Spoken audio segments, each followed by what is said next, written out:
भाव गंगा में गोते लगाते हुए, झूमते हुए, रीझते हुए, नाचते हुए, गाते हुए इस भजन से कथा में प्रवेश करेंगे। हो पंखीड़ा, हो पंखीड़ा, पंखीड़ा, हो पंखीड़ा।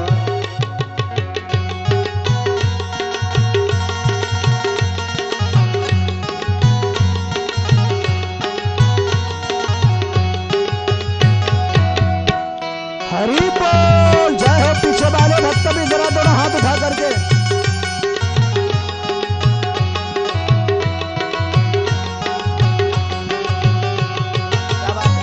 बहुत अच्छे।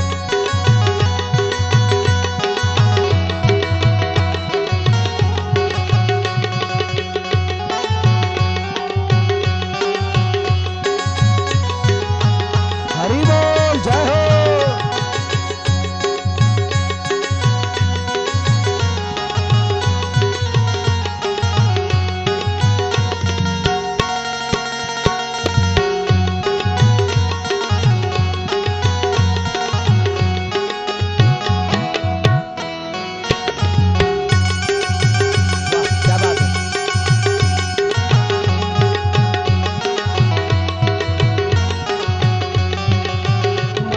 से मिलके कहना गरबा खेलेंगे। ओ पंखीड़ा, हो पंखीड़ा, पंखीड़ा, हो पंखीड़ा। पंखीड़ा तू उड़ ना जाना पावागढ़ रे, हो पंखीड़ा तू उड़ ना जाना पावागढ़ रे। मारी महाकाली से मिलके कहना गरबा खेलेंगे, मारी महाकाली से मिलके कहना गरबा खेलेंगे।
पंखीड़ा हो पंखीड़ा, पंखीड़ा हो पंखीड़ा।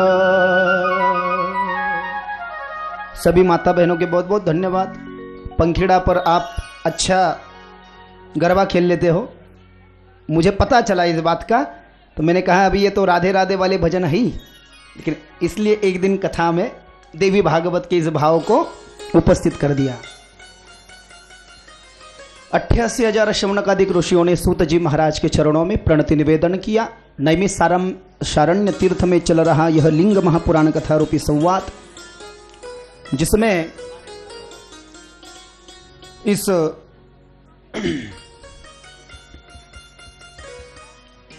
55 अध्यायों के चर्चा सत्र में भगवान विष्णु के भक्ति का बखान कर रहे हैं सूत जी महाराज 88,000 चरण ऋषि के समक्ष। सूत महाराज कह रहे हैं कि देवर्षि नारद और देवर्षि नारद के मामा, जिनका नाम है पर्वत मुनि, तुलसी रामायण में भी इस कथा का जिक्र हुआ है। तुलसी रामायण में यह कथा वर्णित है कि एक दिन विष्णु भक्त अम्बरीश ये नाभाग जी के पुत्र है। भागवत जी में 9वें स्कंद में इनकी कथा आई है। वैवस्वत मडवंतर में जो नाभग नाम के राजा हुए, जिनको नभग को 5 पुत्र, उसमें से छोटा पुत्र नाभग और नाभग का पुत्र अम्बरीश। इस अम्बरीश ने भगवान नारायण की साधना की और साधना करके नारायण को प्रसन्न कर लिया, और नारायण ने इनको ये चीज दी थी जो आज तक संसार में किसी को नहीं दी थी। कौन सी चीज थी वो पता है आपको? सुदर्शन चक्र भगवान नारायण ने अम्बरीश को दे डाला। कहा कि मैं तुझ पर बहुत प्रसन्न हूं, यदि तुझ पर कोई संकट आ जाए तो बेझिझक इस चक्र का उपयोग करना। तो अम्बरीश जी बड़े वारकरी हुए और ऐसी एकादशी का अद्भुत व्रत किया करते थे अम्बरीश महाराज। एकादशी का जो व्रत किया जाता है ना वैष्णव में, विशेष रूप से हमारे महाराष्ट्र में वारकरी संप्रदाय में, तो वो 3 दिनों का एकादशी का व्रत है। 10वीं के दिन एक वक्त ही भोजन करना होता है नक्त व्रत का, वो भी सूर्यास्त के पश्चात। एकादशी के दिन फलाहार और द्वादशी के दिन सवेरे 12 बजे से पूर्व द्वादशी का भोजन कर लेना, माने कि यह पूर्ण व्रत का। दशमी एकादशी यहाँ तो कैवल्याचात्या राशि संतों के प्रमाण है वारकरी संप्रदाय में। अम्बरीश जी एक दिन अपने यहां पर साधन द्वादशी का व्रत कर रहे थे, और साधन द्वादशी के व्रत से ही अम्बरीश जी अध्यात्म जगत में जाने जाते हैं। उनके जैसे ये द्वादशी की पंगत कोई नहीं कराता था।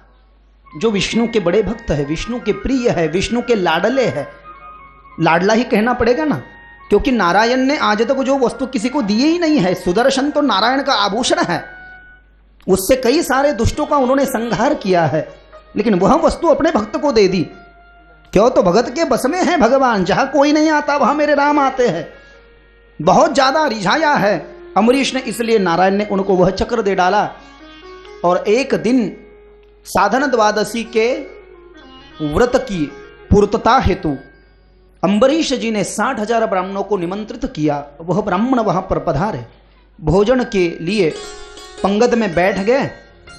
उतने में दुर्वास महाराज का वहां पर शुभागमन हुआ। उनके साथ में कई शिष्यों का मेला लगा पड़ा था।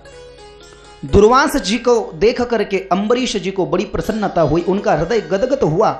अम्बरीश जी ने दुर्वास जी के चरणों में अपना माथा रख करके प्रणाम किया और कहा, गुरुदेव आप अभी इस वक्त पर आ गए हो, ये मेरा सौभाग्य मैं समझता हूँ। मैं आपको भी भोजन की व्यवस्था करता हूँ, लेकिन समय का थोड़ा अभाव है, क्योंकि ये साधन द्वादशी का जो मुहूर्त है वो टला जा रहा है। लेकिन दुर्वास जी ने कहा, हम तीर्थ यात्रा करके आए हैं तो बहुत थके हाल है, तो हम थोड़ा स्नान आदि कर के आते हैं और तत्परांत फिर हम तुम्हारे इन सभी निमंत्रित ब्राह्मणों के साथ में जुड़ जाते हैं और इनके साथ में ही भोजन का आनंद उठाते हैं। दुर्वास जी चले गए स्नान करने के लिए अपने शिष्यों समेत, और पूर्व निमंत्रित जो ब्राह्मण अम्बरीश जी के पास में थे ना, उन्होंने कहा, देखो राजन, दुर्वास जी का गुस्सा हमें पता है, लेकिन दुर्वास जी टाइम के पक्के नहीं है। देखो अभी समय निकला जा रहा है, तुमने हमें पूर्व से निमंत्रित कर रखा है, यदि मुहूर्त 1 मिनट भी टल गया तो हम तुम्हारे यहाँ पर भोजन नहीं करेंगे। धर्म संकट निर्माण हो गया राजा के सामने, किया तो क्या किया जाए। अब ये ब्राह्मण पूर्व निमंत्रित है, ये यदि मेरे घर से भूखे चले गए तो दोष लग जाएगा। और दुर्वास के आने से पहले यदि इनको भोजन को बिठा दिया जाए तो दुर्वास का क्रोध हो जाएगा, करे तो क्या करे। मुहूर्त टला जा रहा था। ब्राह्मण समाराधना कहते हैं पंक्ति को संस्कृत में। समाराधना में बैठे हुए थे, पत्तलें लग चुकी थी, पत्तल पर भोजन परोसा गया था, संकल्प आदि हो चुका था, लेकिन बस प्रतीक्षा जो थी वो दुर्वास जी की आने का नाम नहीं ले रहे थे। उन्होंने कहा देखो राजन, ये तो हम तुम्हारा मान करते हैं इसलिए 2-4 मिनट ज्यादा हो गए, अब 1 मिनट नहीं रुकेंगे। दुर्वास को ही भोजन कराते रहना फिर जीवन भर, हम चले। ब्राह्मण लोग उठे, उतने में राजा ने कहा नहीं जाने दो, दुर्वास तो पीछे से आए, उनकी गलती है, आप भोजन करके जाना। दुर्वास जी जो भी कुछ कहेंगे वो मैं सह लूंगा। दुर्वास जी आने से पूर्व ही इस अम्बरीश ने सभी ब्राह्मणों को भोजन शुरू करवा दिया, और जैसे ही 1-2 निवाले अन्य ब्राह्मणों ने लिए होंगे, उतने में दुर्वास और उनके शिष्यों का मेला स्नान करके आ गया। उन्होंने देखा कि राजन तेरा इतना दुस्साहस, तेरी ये हिम्मत, तेरी ये मजाल कि मुझसे आने से पूर्व तूने इन नाचीजों को मेरे सामने मेरे पहले ही भोजन को बिठा दिया, अब तो तेरी कोई खैर नहीं। दुर्वास जी ने अपनी जो जटाएं थी, एक जटा अपने सर से अलग कर दी और वह जटा जो है जमीन पर पटकी। उस जटा से एक कृत्या निर्माण हुई, राक्षसी जो थी बड़ी भयंकर। वह कृत्या दुर्वास जी की इच्छा से प्रकट हुई थी, इसलिए वह अम्बरीश जी को मारने के लिए आई। तो भगवान ने कहा था बेझिझक यदि तुझ पर कोई प्राण का संकट आ जाए तो मेरा चक्र इस्तेमाल कर लेना, इसलिए दिया था। भगवान को पता था ऐसे संकट आएंगे, इसलिए अम्बरीश जी ने नारायण ने दिया हुआ वह जो सुदर्शन है उसका सुमिरन किया और उस सुदर्शन चक्र का प्रयोग उस कृत्या पर किया। नारायण के सुदर्शन से अम्बरीश ने दुर्वास जी ने निर्माण की हुई जो कृत्या थी उसकी गर्दन काट डाली और दुर्वास जी तो घबरा गए। कृत्या तो खत्म हो गई, लेकिन वह चक्र दुर्वास जी के पीछे लगा। अब दुर्वास जी को लगा मेरी भी गर्दन कट जाएगी प्यारे, पता नहीं था ये इतना बलशाली है। दुर्वास जी आगे भागने लगे, चक्र पीछे भागने लगा। अपने प्राणों की रक्षा करने हेतु दुर्वास जी सत्यलोक जा पहुंचे। ब्रह्मा जी को कहा मुझे बचाओ, क्या नारायण का चक्र आ रहा है। किसने छोड़ा? उसके भक्त ने छोड़ा, तेरी कोई खैर नहीं। दरवाजा बंद कर लिया ब्रह्मा जी ने। भाई तूने नारायण के भक्त को ललकारा है, सब कुछ सह सकते हैं नारायण, लेकिन अपने भक्त पर अत्याचार नहीं, अब हमारे यहां पर तुम्हें एंट्री नहीं है। ब्रह्मा जी ने दुर्वास जी को जगह नहीं दी। कैलाश लोक में शिव जी ने भी इन्हें नहीं स्वीकारा, ये तो शिव जी के ही अवतार है, लेकिन नहीं स्वीकारा। अंततः आखिरी बार जब ब्रह्मा जी से होकर के, भोलेनाथ से होकर के नारायण के यहाँ पर जाकर के पहुंचे दुर्वास जी, तो दुर्वास जी खड़े रह गए। चक्र नारायण का था सुस्थिर हो गया और दुर्वास जी को अपने गलती का एहसास हुआ। मुझे क्षमा करो भगवान, मैं तुम्हारे भक्त का इम्तिहान लेने के लिए, उसकी परीक्षा लेने के लिए समय पर ही वहां जा पहुंचा। मैं तो कोई पूर्व निमंत्रित नहीं था, तभी भी तुम्हारे भक्त ने मेरा बड़ा आदरातिथ्य किया, बड़ा स्वागत सत्कार किया, मुझे बहुत रिझाया। मेरे 60,000 शिष्यों का मेला था, 60,000 ब्राह्मणों को तो उसने पूर्व निमंत्रित कर रखा था ना। लेकिन मुझे स्नान करते करते देर हो गई तो वो ब्राह्मण भोजन को बैठ गए, मुझे गुस्सा आ गया। इसलिए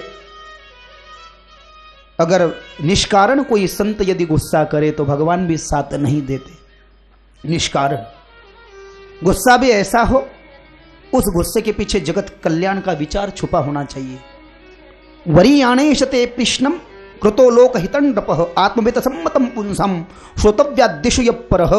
श्रीमद् भागवत में राजा परीक्षित ने शुकाचार्य से पूछा था ना, ये द्वितीय स्कंद में पहला अध्याय है कि प्रश्न भी ऐसा पूछो संतों से जिसमें जगत कल्याण का विचार छुपा होना चाहिए। दुर्वास जी चले गए और ऐसे जो अम्बरीश है, जो राजर्षि कहलाए, जो बड़े विष्णु के भक्त कहलाए, ऐसे अम्बरीश महाराज जो स्वाधन द्वादशी व्रत से इनका मंदिर है, कहाँ है? सिल्लोड, सिल्लोड से 40 किलोमीटर अम्बर ऋषि। हमारे यूट्यूब वाले जो भैया है उनका तालुका है सिल्लोड, और सिल्लोड में मेरी कई सारी कथाएं होती रहती है। सिल्लोड में कई बार हुई है, कोटनंद्रा में है, तो वहां पर अम्बरीश नाम का जो संस्थान है वहीं पर इन अम्बरीश महाराज ने तपस्या की है, ऐसी मान्यता है। कभी जाना वहां पर, पता चल जाएगा। मैं वहां पर जाकर के दर्शन कर चुका हूं। यही अम्बरीश जी जो साधना द्वादशी व्रत से प्रसिद्ध हुए थे पूरे संसार में, यह मार्कंडेय नाम के जो ऋषि है, मार्कंडेय ऋषि, भागवत में जिनकी कथा आई है कि इन्होंने नारायण की बड़ी कड़ी तपस्या की, नारायण प्रसन्न हुए। What do you want, Narayan ने पूछा, तो इन्होंने कहा मुझे दूसरा कुछ नहीं चाहिए, मैं आपकी दुस्तर माया को देखना चाहता हूं। नारायण ने कहा मत देखो, नहीं देखना चाहता हूं, मत देखो भाई, नहीं देखना चाहता हूं, पछताओगे, नहीं नहीं देखना ही चाहता हूं। सुन ही नहीं रहे थे। तो नारायण ने कहा दिखा दूंगा तुमको मेरी माया कैसी होती है। तो नारायण ने दिखा दिया। प्रलय हो गया, प्रलय के द्वारा पृथ्वी सागर में डूब गई, संसार तहस नहस हो गया, डिस्ट्रॉयड ऑल ऑफ देम, कुछ नहीं बचा और संपूर्ण इस संसार में जल ही जल हो गया। उस जल पर एक वट के वृक्ष का पत्ता था। भागवत में लिखा है प्रलय में झांकी कैसी होती है, भगवान की बाल रूप धारण करते हैं मेरे गोपाल कृष्ण, शिव जी उनमें एक रूप हो जाते हैं। वट का पत्ता था, उस वट के पत्ते पर मेरे बाल कृष्ण शयन कर रहे थे। करारविंदेन पदारविंदम मुखारविंदे विनिवेशयन्तं वटस्य पतरस्य पूटे शयाडं बालं मुकुन्दं मनसा स्मरामि जिह्वे बसवामृतमेतदे गोविन्द दामोदर माधवेति श्रीकृष्ण गोविंद हरे मुरारे हे नाथ नारायण वासुदेव विकरेतु कामां खिल गोपकन्यां मुरारी पादार्पित चित्तवृत्ति दध्यादिकम मोह वशादमोचद गोविंद दामोदर माधवेति गोविंद दामोदर माधवेति। बड़ा सुंदर अर्थ है इसका। ये झांकी का स्तोत्र है, भागवत में वर्णित है, 10 श्लोक है, 3 श्लोक उपस्थित कर दिए। अंततः बट के पत्ते पर सोते हैं, मराठी में बहुत सुंदर अर्थ होगा इसका। करारविंदेन पदारविंदम, हाथ हलव तो पाय हलव तो कौन, गोपाल कृष्ण। वटस्य पतरस्य पूटे शयानम, वडाच्या पानावर झोपलेला बालकृष्ण, त्याला आम्ही सगळे नमस्कार करतो गोविंद दामोदर माधवेति। बाल रूप धारण करते हैं मेरे प्रभु जी प्रलय में, और प्रलय में ही माया दिखाई जा सकती है। मार्कंडेय ऋषि ने बहुत बार कहा माया दिखाइए, माया दिखाइए। संसार में जल हो चुका था, जल पर वट का पेड़ था, पेड़ का एक पत्ता जल पर गिरा हुआ था। उस वृक्ष के पत्ते पर मेरे बाल कृष्ण सो रहे थे, अपने छोटा झूले में झूला हुआ बालक जैसे लाड़ लड़ाता है अपने आप से ही, वैसे ही लाड़ लड़ा रहे थे भगवान जी। और ऐसे करते करते मेरे कृष्ण, उनका जो बाया नासापुट है ना, इस नासापुट से अंदर को सांस खींचने लगे ना, तो वो जो मार्कंडेय ऋषि है ना, वो मार्कंडेय ऋषि सूक्ष्म रूप धारण करके मेरे ठाकुर जी के नाक में जाने लगे। और जब अपनी दाहिनी नासापुट से ली हुई सांस को बाहर फेंकने लगे, तो वह जो मार्कंडेय ऋषि जो है ना, वो भगवान के इस सांस के साथ बाहर आने लगे। हजारों साल तक इस माया का, इसको कहते हैं माया, भगवान के नाक में जाना, भगवान के नाक से बाहर आना। मार्कंडेय ऋषि को बहुत जान पर आ गया, और मार्कंडेय ऋषि को लगा अब ये बस होना चाहिए। बोलते रहे भगवान को, बस तुमने तो कहा था माया मत देखो, ये तो मेरी जिद थी, माया दिखा दो दिखा दो, तुम्हारी माया अच्छे अच्छे को भी नहीं समझ सकती, मुझे माफ कर दो, जैसे के तैसे कर दो। अब थोड़ी भगवान सुनते, नहीं भाई ले, तू तो बहुत जिद कर रहा था, तो देख ले।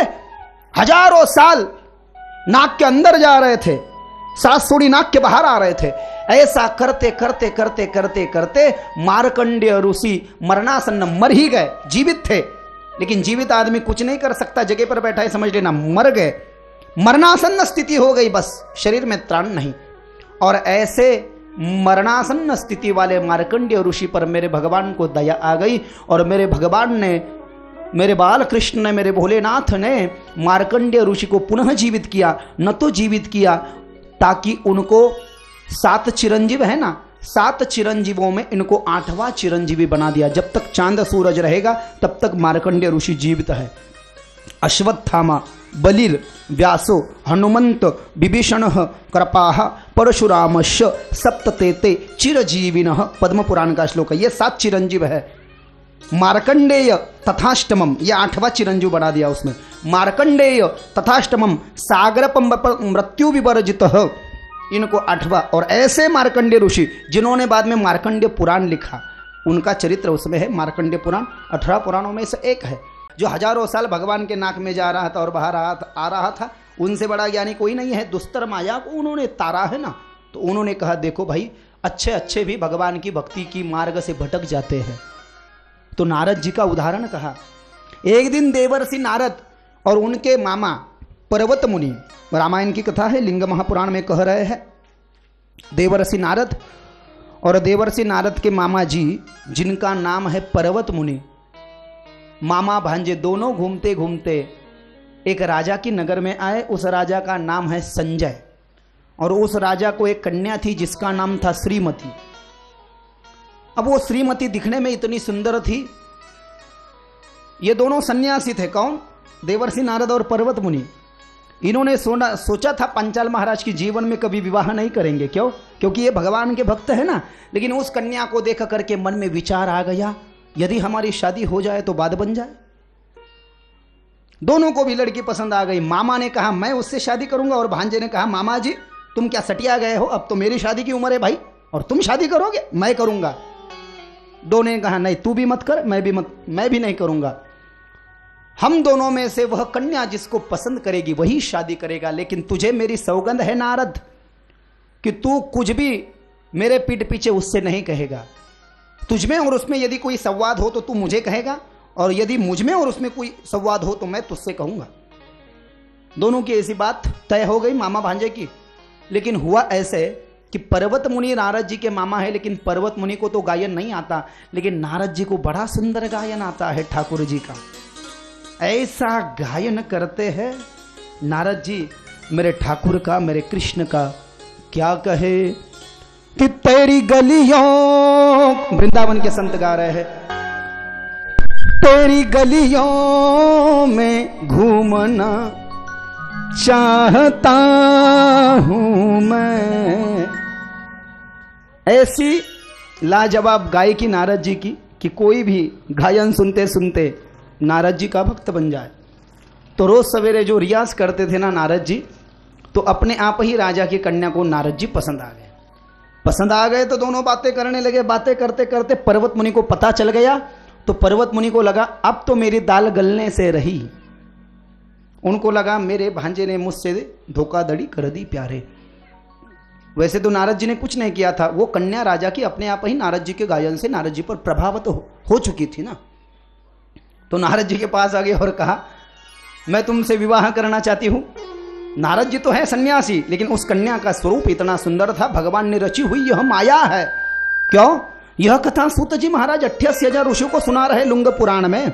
और यही कथा मार्कंडेय ऋषि जो कई वर्ष मेरे नारायण के अद्भुत दुस्तर माया का लंघन करके आए हैं, जो नारायण का सब कुछ जानते हैं, वह राजा अम्बरीश को कह रहे हैं कि अच्छा भक्त भी कभी कभार मार्ग भटक जाता है, राह भटक जाता है।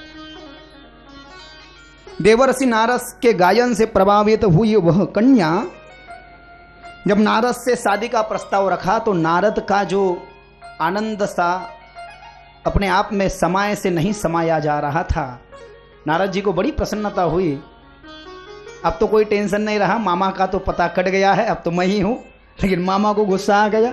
मामा ने एकांत में नारद को बुलाया और कहा भाई तेरे और मेरे बीच में जो तय हुआ था वो लगता है तू भूल गया। तू उस कन्या से बात कर रहा है। मामा जी मैं नहीं गया, वही खुद आ गई मुझसे बात कर रही थी। तो याद रख तूने मेरे साथ में धोखा किया है, तू लंगूर के मुख वाला हो जा। नारद को श्राप दिया। नारद जी को गुस्सा आ गया, मुझे लंगूर के मुख का कर दिया तुमने, तो तुम भी बंदर के मुख के हो जाओ। यदि तुम्हें अपने भांजे पर प्रेम नहीं तो मैं मामा पर क्यों प्रेम करूं, तुम भी बंदर के मुख के हो जाओ। पर्वत मुनि बंदर बन गए, नारद लंगूर बन गया।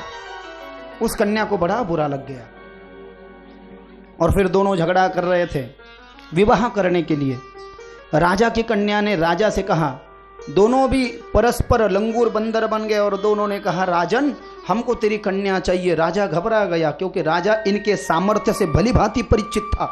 नहीं कहा तो श्राप भी देते थे। पहले साधु संत बड़े पावरफुल हुआ करते थे ना, बड़ी तपस्या होती थी। कहा भाई मुझे धर्म संकट में मत डालो, तुम दोनों में से मेरी कन्या जिसको पसंद करेंगी मैं उसको देने के लिए तैयार हूं, लेकिन मैं इच्छा स्वयंवर का आयोजन करूंगा और इच्छा स्वयंवर की कन्या की इच्छा से उसे जो दुल्हा पसंद आएगा उसके गले में वो वरमाला पहनाएगी तब। और फिर जब इच्छा स्वयंवर का आयोजन हुआ, पर्वत मुनि नारद दोनों भी लंगूर बंदर वहां पर बैठ गए। कन्या ने दोनों को ठुकरा दिया। भगवान नारायण आए और नारायण ने उस कन्या का हरण कर लिया, वर्ण कर लिया। नारद रूप के लंगूर और पर्वत मुनि जो है उनको बड़ा ही बुरा लग गया। रास्ते से जाते जाते उस कन्या, जिस कन्या को इन्होंने चाहा था, उस कन्या को नारायण जी के गरुड़ पर देख करके इनको पता चल गया कि हमको सबक सिखाने के लिए नारायण ने ये माया रची थी। वो तो हम ही बेवकूफ थे जो भगवान के चरण छोड़ करके हम दर दर की ठोकरें खा रहे थे। क्षमा मांगी। भगवान ने कहा चिंता मत करो, आपने जो बानर और लंगूर भी बानर का ही प्रकार है, थोड़ा सा अलग मुख वाला, लेकिन आपने जो रूप धरा है व्यर्थ नहीं जाएगा। आपके इसी रूप की मदद मुझे त्रेता युग में होगी। मैं राम बन जाऊंगा तो रावण मेरी पत्नी सीता का हरण करेगा तो आप ही मुझे मदद करोगे, आप ही मुझे राह बताओगे। अरे मग भगवान ने जब ऐसा कहा तो नारद जी ने और पर्वत मुनि ने हाथ पर हाथ रख करके सौगंध खाई। अब तो हमारे मन में विवाह की इच्छा जग गई थी, लेकिन अब गलती से भी मन में विवाह की इच्छा नहीं जगाएंगे और अजन्म मरते दम तक सन्यासी रहेंगे। अरे सन्यासी रहेंगे क्या, थे सन्यासी ही ना, लेकिन सन्यासी के मन में विवाह की इच्छा जागृत होना माने कि महत पाप कहाँ गया है शास्त्र में। भाई शास्त्र ने कहा है तुमको, यदि तुम गुरुकुल में सीख रहे हो और तुम्हारे गुरु ने आज्ञा दे दी तो विवाह कर लो, तो करना चाहिए विवाह। गुरु ने आज्ञा दे दी सन्यासी बन जाओ तो सन्यासी बनना चाहिए। तुकाराम महाराज कहते सन्यासी बनना क्या इतना आसान है कलयुग में। जरी झाला सन्यासी माध्यान्ह काली तोंडवासी। सन्यासी भी बन गया तो कितना भी बड़ा सन्यासी क्यों न हो, तो कहा भोजन के लिए वो भी मुख खोलता ही है। शरीर के जो धर्म है वो हर किसी को निभाना ही पड़ता है, इसमें से किसी को कोई मुक्तता नहीं है। कहा बेलपत्र जो है, बेलपत्र न तो सिर्फ आध्यात्मिक तौर से मायने रखता है, यह इसमें पूर्ण आयुर्वेदिक गुण मौजूद है। और महादेव को क्यों पसंद है, बोले बेल का पत्ता। ये तो शिवरात्रि के दिन महादेव की संसार में सबसे पहली पूजा ब्रह्मदेव ने और विष्णु ने की थी। और कौन सा पत्र महादेव को समर्पित किया जाना चाहिए, तो बेल का वृक्ष लगा पड़ा था वहां पर, इसलिए बेल का पत्ता तोड़ लिया। एक डंठल 3 पत्ते, एक ही मूल लेकिन पत्ते 3। बड़ा गजब का है। इसके बारे में यदि बहुत डीप में जाकर के सोचा जाए, हमने बट के वृक्ष का पत्ता देखा है, पीपल के वृक्ष का पत्ता देखा है, औदुंबर के वृक्ष का पत्ता देखा है। एक डंठल एक पत्ता, लेकिन यहाँ पर डंठल एक है लेकिन पत्ते 3 है। डंठल देठ मराठी मध्ये, देठ 1 पानं 3, एक ही डंठल 3 पत्ता। क्या कारण है प्यारे, जरा सोचिए, इसका कारण सुन लीजिएगा। त्र्यंबकेश्वर महादेव जो है ना, त्र्यंबकेश्वर महादेव में महादेव के साथ में ये दोनों देवता भी आ गए थे। उन्होंने कहा क्या शिव जी, पूरा संसार आपके लिंग की पूजा करेंगे तो कम से कम मैं और ब्रह्मदेव। विष्णु ने कहा हमको एक ज्योतिर्लिंग में निवास दे दीजिए। तो हर ज्योतिर्लिंग का जो लिंग ऐसा खड़ा है ना भाभी जी, एक ही त्र्यंबकेश्वर ऐसे कटोरी जैसा नीचे को है और उसमें पानी जो है जमा रहता है। और उस त्र्यंबकेश्वर महादेव के लिंग में जो ऐसा नीचे को है ना, खड़ा नहीं है, वही एक अद्भुत है संसार में 12 ज्योतिर्लिंगों में से, कि जिसमें मेरे साक्षात पूर्ण रूप से ब्रह्मदेव विष्णु और महेश वास करते हैं। और यही कारण है एक डंठल वाला यह जो 3 पत्ते का जो बेल का पत्ता है, बेल पत्री है ना, इसमें तीनों देवताओं का वास है। ब्रह्मा भी है, विष्णु भी है, महेश। प्रिय मेरे महादेव को है बेल का पत्ता, लेकिन रहते तीनों भी देवता है। ऐसा कहीं नहीं लिखा गया है कि ब्रह्मदेव को बेल का पत्ता नहीं चलता, विष्णु को नहीं चलता। मैंने तो पहले दिन आपको कह दिया था चलता है, लेकिन वो कहते भाई तुम्हारा प्रिय है तुम रख लो। वैसे तुलसी भी ब्रह्मदेव को और शिव को चलती है, लेकिन उनकी प्रिय है ना, उनकी पत्नी है ना तुलसी कृष्ण जी की, तो शिव जी ने कहा भाई तुम्हारी पत्नी है तो तुम रख लो। चलती तो शिव जी को भी है तुलसी, लेकिन रख लिया विष्णु कृष्ण ने। वैसे बेल का पत्ता चलता तो मेरे ब्रह्मदेव और ठाकुर को भी है, लेकिन रख लिया शिव में। तो ध्यान से सुनिएगा, एक डंठल 3 पत्ता में तीनों देवताओं का वास है, और इन 3 पत्तों वाले बेल पत्र से महादेव का अर्चन पूजन किया जाए। कल हमने जो बिल्वार्चन किया यह विधि किया जाए और वह बेल का पत्ता खाया जाए, तो हमारे शरीर में जो 3 गुण विद्यमान है, तो 2 गुणों की ज़्यादा ज़रूरत नहीं है, 1 गुण की ज़्यादा ज़रूरत हमारे शरीर को है। वो गुण है सात्विक। वो इतने आसानी से नहीं आता। सात्विक गुण का यदि प्रादुर्भाव, सात्विक गुण को यदि हमारे शरीर में हमको जागृत करना है, तो रज तम को नष्ट करना होता है और अष्ट सात्विक भाव को जागृत करना होता है। यह तभी संभव है मस्तक ठेंगना करी संतांची आचरणा, जब हम हमारा माथा संतों के चरणों में झुका देंगे, तुकाराम महाराज ने कहा। लेकिन वही तो दिक्कत है, वही तो मुसीबत है, वही तो बखेड़ा है। वो तो हम करने को तैयार नहीं है, संतों के चरणों में झुकने को तैयार नहीं है। किसी शायर ने शेर में कहा, जरा झुकना सीख लीजिए, जो झुकेंगे वही जीवन जीने की कला सीख लेंगे। झुकते हैं वही जिनमें जान होती है, वरना अकड़ तो मुर्दे की पहचान होती है, शायर ने कहा। और जिसने अपने जीवन में झुकना सीख लिया, उसी ने जीवन जीने की कला को सीख लिया। इसलिए तो तुकाराम महाराज कहते, मस्तक ठेंगना करी संतांची आचरणा। जब हम हमारे इस माथे को संत के चरणों में झुका देते हैं ना, तब ही हमारा सात्विक भाव जागृत हो जाता है। सात्विक भाव का दर्शन कराने वाला महादेव का बेलपत्र है। तीनों देवता उसमें है, 3 गुण उसमें विद्यमान है, सत्वगुण है, रजोगुण है और तमोगुण है। तमोगुण माने कि क्रोध, रजोगुण माने कि हर चीज का आलस्य, जो संसार के प्राणियों में भरा पड़ा है आलस्य। आज की चीज कल, कल की परसों, फिर कभी नहीं होती वो। रजोगुण तामसिक गुण क्रोध वाला, और सात्विक जो लोग दुर्लभ है अभी इस संसार में। ये तीनों गुण विद्यमान है, तीनों देवता उसमें विद्यमान है।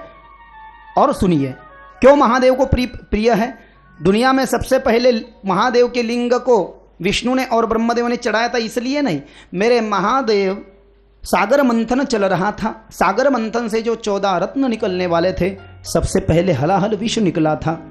वो विष जो था ना, उसकी यदि बूंदे 2-4 संसार हमारी इस भूमि पर गिर जाती तो संसार तहस नहस हो जाता।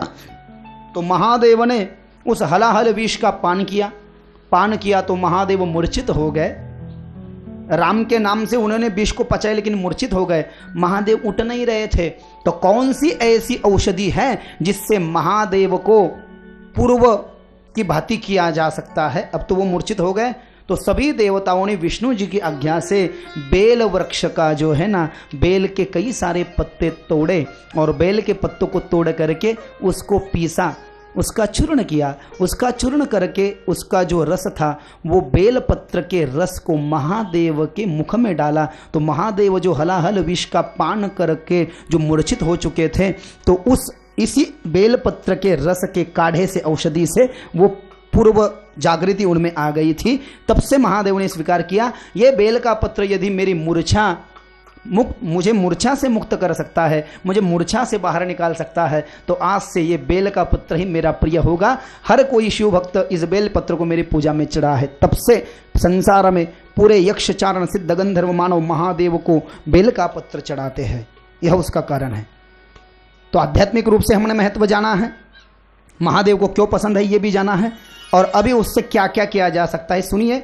विशेष रूप से आयुर्वेद में तो बेलपत्र के कई सारे फायदे कहे हैं, लेकिन विशेष रूप से 7 फायदे का जो है आज हम यहाँ पर चर्चा करेंगे कि बेल कैसे लाभदायक है हमारे शरीर के लिए, हमारे तबीयत के लिए। तो यदि किसी के घर में किसी व्यक्ति को बहुत बुखार आ रहा है, ताप येतो एखाद्याला जास्ती ताप येतोय, तो यदि किसी व्यक्ति को ज़्यादा बुखार आ रहा है तो बेलपत्र जो है, बेलपत्र तोड़ करके उसका यदि काढ़ा किया जाए और वह काढ़ा उस बुखार वाले आदमी को पिलाया जाए जब तक उसका बुखार नहीं जा रहा है, तो उसका बुखार कम होने में मदद करता है। इसमें सत्व गुण है और बेल बड़ा ही ठंडा होता है। बुखार आने के बाद में यदि डॉक्टर जल्दी से न मिले तो पुराने समय में जो कपड़ा होता था, कपड़ा पानी में भिगो करके ऐसे सर पर उसकी पट्टियाँ बांधी जाती थी पुरातन समय में। अब तो डॉक्टर है, क्यों? क्योंकि गर्म को ठंडा चाहिए। तो इस बेल के पत्र में जो है वो शीतलता है, शीतल गुण है, तो इसलिए बुखार को भी कम करने में ये बेल का पत्र लाभदायक है। और क्या करे, मधुमक्खी ने यदि किसी को दुर्भाग्यवश काट लिया, खेत में कई सारे लोग जाते हैं, पेड़ पर चढ़ते हैं और घर पर शहद लाने की कोशिश करते हैं, शहद के इर्द गिर्द जो है ना तो पूरी मधुमक्खियां बैठी होती हैं, तो उनको वहां से दूर करना इतना आसान नहीं होता है। उस प्रयत्न में यदि दुर्भाग्यवश कोई मधुमक्खी काट ली ले हमको, तो उस जगह पर, जिस जगह पर मधुमक्खी ने काटा है, उस जगह पर यदि बेल के पत्र का रस लगाया जाए या बेल के पत्र का जो चूर्ण बना करके उसमें थोड़ा गीला और थोड़ा जो उसका जो भाग रहेगा जाड़ा, वो यदि लगाया जाए तो कहा है वो जो जख्म है जल्द से जल्द पूर्व स्थिति में आ जाती है, जैसा हमारा था ना वैसे ही बन जाता है। तीसरा फायदा कहा है, और किस किस चीज़ों पर यह बेल लाभदायक है। हृदय रोगी जिनके हार्ट अटैक आ चुका है, 2 आ चुके हैं, अभी तीसरे की गारंटी नहीं है, जिनका ब्लॉकेज हो चुका है, इंटेस्टाइन जिनका ब्लॉक है, श्वास से संबंधित बीमारियां जिनके पीछे लग चुकी है, दमा अस्थमा जिनको है, ऐसे लोग यदि बेल पत्र के काढ़े को बना करके पिए तो उनका हृदय मजबूत हो जाता है। इसका मतलब क्या, ट्रीटमेंट भी चालू होनी चाहिए डॉक्टर की, हाँ वो चालू होनी चाहिए, लेकिन ये उसमें थोड़ा सा टच, थोड़ा भगवान का फल मिलेगा और वो तो है ही, तो हृदय मजबूत हो जाता है। चौथा कहा है, अक्सर हमने देखा है कि गर्मी के जो दिन होते हैं तो गर्मी के दिनों में हमारा जो है तो मुंह में छाले आदि पड़ जाते हैं, तो गर्मी के दिनों में यदि मुंह में छाले आ जाए तो बेल के जो पत्ते हैं वो यदि चबा चबा कर खाए जाए तो वो छाले कम हो जाते हैं। इसलिए तो कहा गया है, एक काम कीजिए ना, महादेव के मंदिर में आप जाते ही होंगे, मेरी ऐसी आशा है, मुझे विश्वास भी है, महादेव के मंदिर में जाकर के आप दर्शन करते होंगे, ज़्यादा से ज़्यादा आप क्या करते होंगे, 1 लोटा चढ़ाते होंगे, या कावड़ पता है आपको, कावड़, महादेव को कावड़ बड़ी प्रिय है। कब चढ़ाई जाती है? सावन मास में चढ़ाई जाती है कावड़। क्या मतलब कावड़? एक लकड़ी होती है, लकड़ी को उधर के मुंह को भी रस्सी, इधर के मुंह को भी रस्सी, और उस लकड़ी को दोनों ओर से रस्सी को 2 मटकियां टंगी जाती हैं और उन मटकियों को लेकर के किसी तीर्थ क्षेत्र में जाया जाता है। माँ गंगा के पावन तट जाकर के उन मटकियों को भरा जाता है और मेरे संसार के सभी शिव भक्त उस लकड़ी के कावड़ को अपने कंधे पर लेते हैं और बिना चप्पल के नंगे पैर चलते हैं। क्यों? क्योंकि वो कावड़ महादेव को चढ़ाने से महादेव बड़ा प्रसन्न हो जाता है। 3 प्रकार की कावड़ होती है। कावड़ का विषय निकला है, कल आखिरी दिन है, अभी बोल देता हूँ कौन कौन कावड़ चढ़ाता है यहाँ पर। अभी उसको यदि शुरू करना है 1 साल तक भी होता है, और 1 साल नहीं करना है तो 1 महीना होता है। कब शुरू करोगे?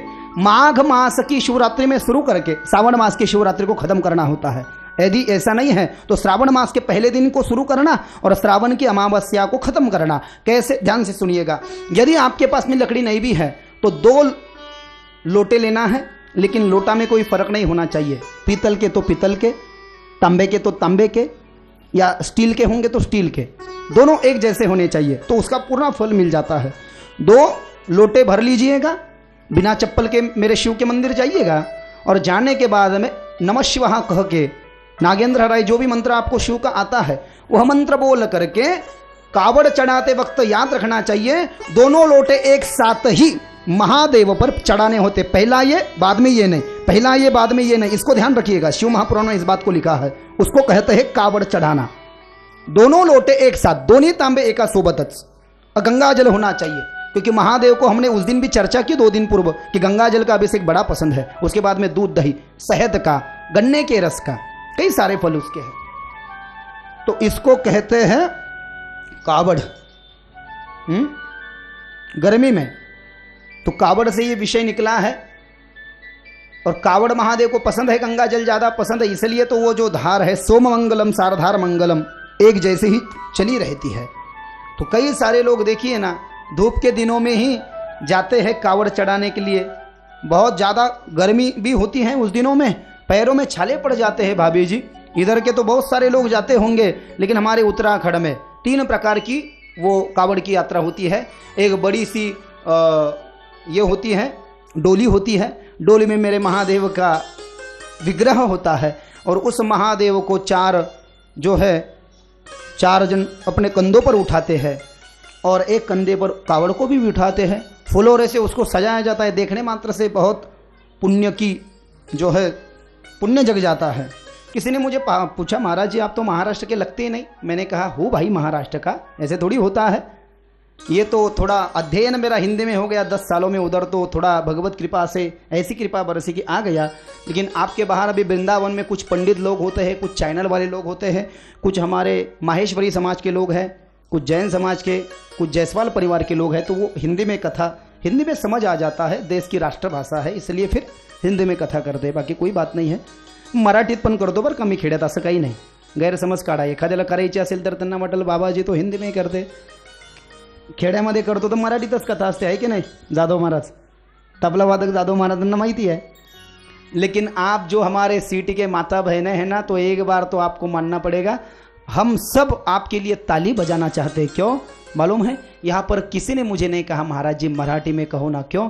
क्योंकि सीरियल देख करके मेरी माता बहनें इतनी विद्वान हो चुकी है और इतनी होशियार बन चुकी है कि यदि हिंदी की सीरियल समझ सकती है तो प्यार है। ये तो भगवान की कथा है ना, इसमें समझने में क्या दिक्कत है।